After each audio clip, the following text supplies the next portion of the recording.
Bonjour à toutes et à tous, très heureuse de vous retrouver pour cette dernière semaine du mois d'août.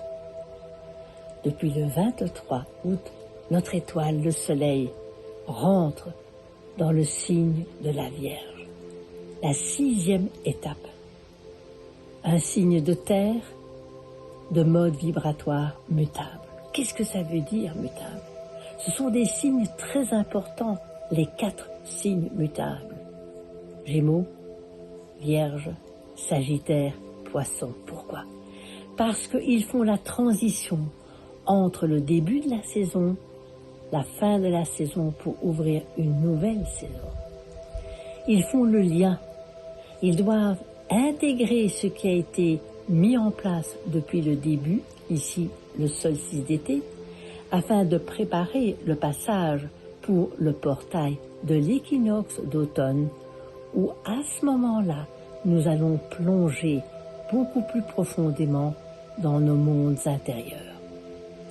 Donc on pourrait dire que cette étape entre Lion et Vierge, c'est un petit peu comme si les intentions mises au moment de la nouvelle lune Lion vont pouvoir se concrétiser. De quelle manière? Surtout que cette semaine et l'entrée du Soleil et de Mercure en Vierge se pose un peu au mi-point entre la nouvelle lune, éclipse totale, Lion nœud sud, et la pleine lune, Poisson Vierge, nœud nord.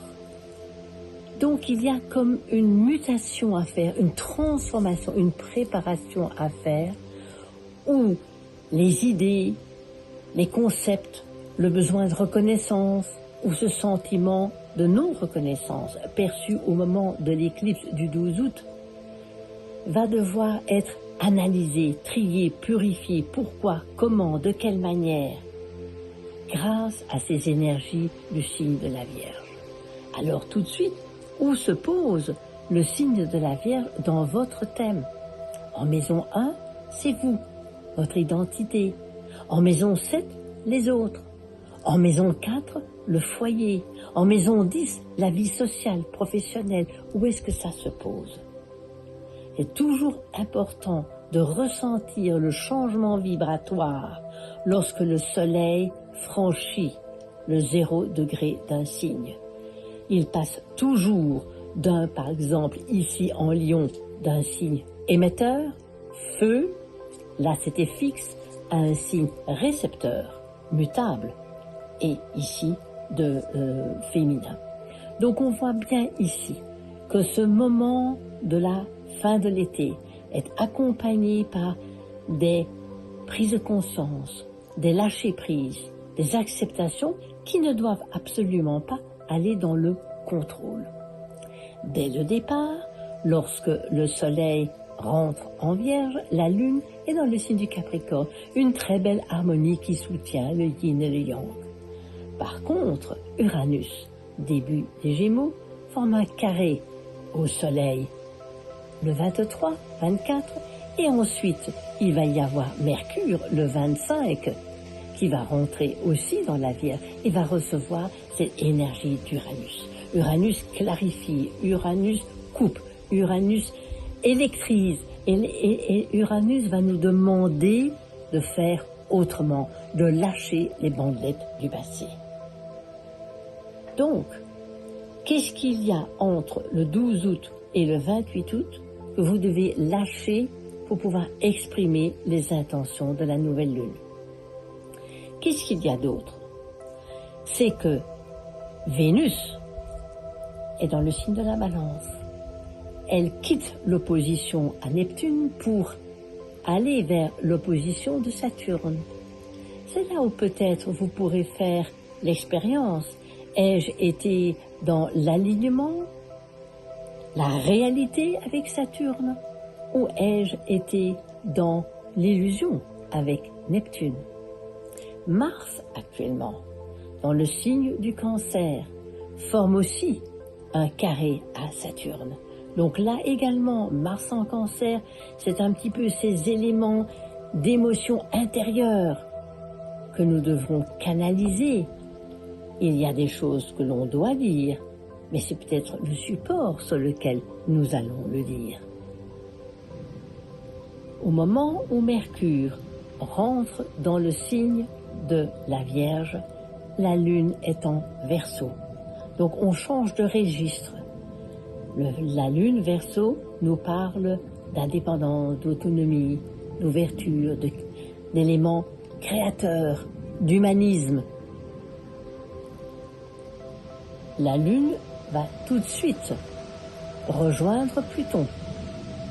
Donc il y a une métamorphose de la manière peut-être trop rigide, trop sectaire, pour s'ouvrir à quelque chose de différent, s'ouvrir à la transformation, s'ouvrir à autre chose. La Lune passera le lendemain, cette Lune Verseau opposée Jupiter. Jupiter amplifie, Jupiter dans le Lion donne cette ouverture, mais pas n'importe laquelle. N'oublions pas que pendant un mois, jusqu'au moment de l'équinoxe d'automne, le Soleil dans le signe de la Vierge demande l'efficacité, la responsabilité, le détail, le réalisme, le pragmatisme, la manifestation, le concret. On n'est plus dans l'illusion, on n'est plus dans quelque chose que peut-être oui, non, on doit le faire. C'est un petit peu comme dans la jolie fable de La Fontaine, la cigale et la fourmi. Si on a été cigale, peut-être qu'au moment d'arriver dans la Vierge, à l'étape Vierge, devons-nous intégrer ce côté fourmi. On va aussi voir que donc on est dans une semaine qui prépare la pleine lune du 28 août prochain. Donc on va être dans la phase gibbeuse, que moi j'appelle toujours la phase du maître d'œuvre. Celui qui va dire ce qu'il faut encore garder et ce qu'il ne faut pas garder. Mercure se rapproche du Soleil et aura au moment de la pleine lune la conjonction supérieure dont nous parlerons au moment de cette pleine lune. Il y a la conjonction inférieure quand Mercure est rétrograde, supérieure quand Mercure est derrière le Soleil et qui reçoit les codes des étoiles. Donc vous comprenez un moment où il faut être très dans le petit, dans le concret, dans la réalité et en même temps s'ouvrir à quelque chose de plus grand. Et c'est pour ça aussi que j'aurais voulu vous parler de la déesse Déméter, qui est très liée à la Vierge. Cette déesse qui a choisi de laisser l'Olympe pour vivre parmi les hommes. Elle est honorée depuis la nuit des temps pour la fécondité et le côté nourricier, les blés. Elle a toujours des blés dans les bras. Elle est heureuse, elle a une fille et malheureusement, à un moment donné, cette fille se fait kidnapper par Pluton qui l'emmène dans le monde d'en bas afin qu'elle coupe le cordon ombilical avec sa mère et elle devienne femme. Déméter est dans la colère. Elle répand la stérilité sur toutes les terres des humains. Les humains sont au bord de la famine. Et c'est à ce moment-là où dans l'histoire on raconte qu'elle rencontre le royaume d'Élusis. Et elle va s'occuper, un peu comme une mère adoptive, de ces enfants-là. Elle va les élever et elle va confier les mystères d'Élusis, qui sont les mystères des cycles, de la vie, de la mort et de la vie, de la transformation. Il me vient ici que c'est dans une deuxième partie de sa vie que Déméter donne quelque chose encore de plus important que le blé, le sens de la vie. Comment devenir autonome, comment grandir soi-même. Et c'est un petit peu comme si au moment de la Vierge, qui correspond à la fin de l'été, au début de l'introversion avec la Balance, Déméter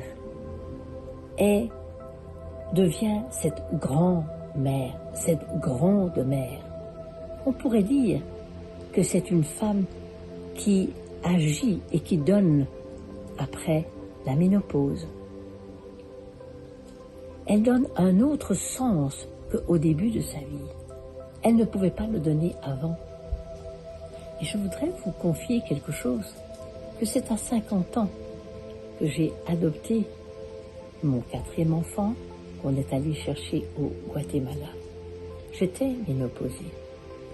Et j'ai pu donner un sens de la vie et de l'amour qui était un amour-état beaucoup plus universel que j'ai donné à mes 3 enfants biologiques qui étaient les miens, que j'ai fait, j'ai fécondé, que j'ai porté. Donc je dirais que dans Déméter et dans le signe de la Vierge, et Déméter transite le début du signe du Cancer actuellement. Donc c'est comme si on pouvait aussi dire qu'à des moments où les choses ne vont pas, des moments de stérilité, des moments de vide, on peut toujours apporter avec cette énergie de Déméter Vierge, on peut donner le sens de la vie, le sens de l'essentiel qui permet à l'autre de devenir indépendant.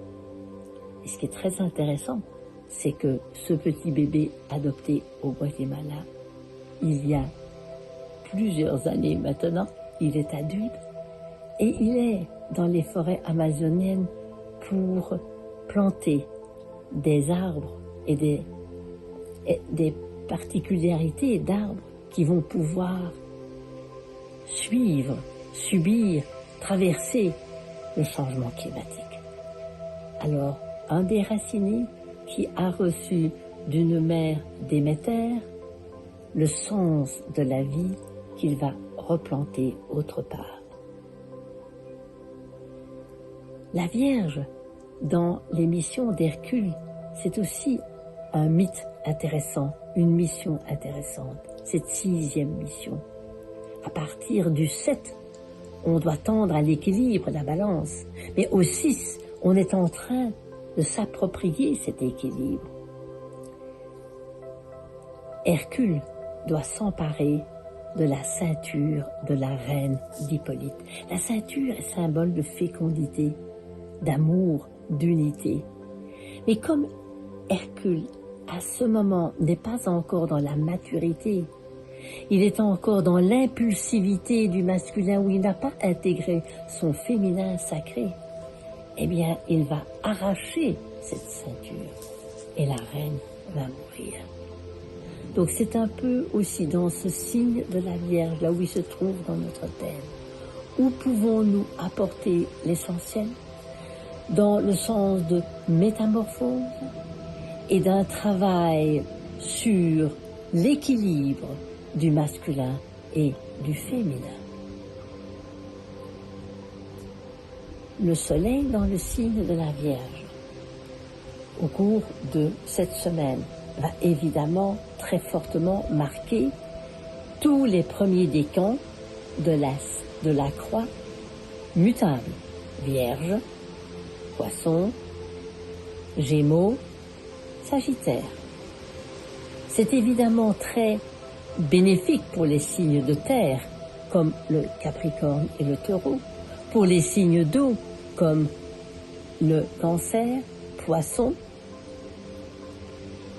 car ces signes vont, oui, Cancer, Poisson et Scorpion, parce que cette énergie vierge va donner la réalité concrète.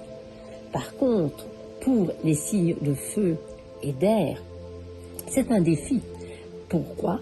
Parce que la Vierge demande d'être dans la méthodologie, de réfléchir, d'analyser ce que l'élément air et feu n'a pas toujours envie. Au cours de cette semaine qui précède la pleine lune, éclipse, dans l'axe Poisson-Vierge, surtout l'énergie de la lune Poisson qui sera exactement alignée à l'étoile royale Fomalhaut. Quelle est cette réceptivité que l'on peut développer tout en gardant les pieds sur terre. Je vous souhaite vraiment une très belle semaine d'intériorité, d'extériorité, de préparation de la rentrée, de ranger, mais aussi de réfléchir de quelle manière tout ce que j'ai engrangé au cours de ces périodes, depuis le Bélier à la Vierge, le 6e signe, la Vierge, je vais pouvoir l'intégrer, l'utiliser d'une manière pragmatique, mais aussi dans la préparation de ce portail de l'équinoxe d'automne. Très belle semaine!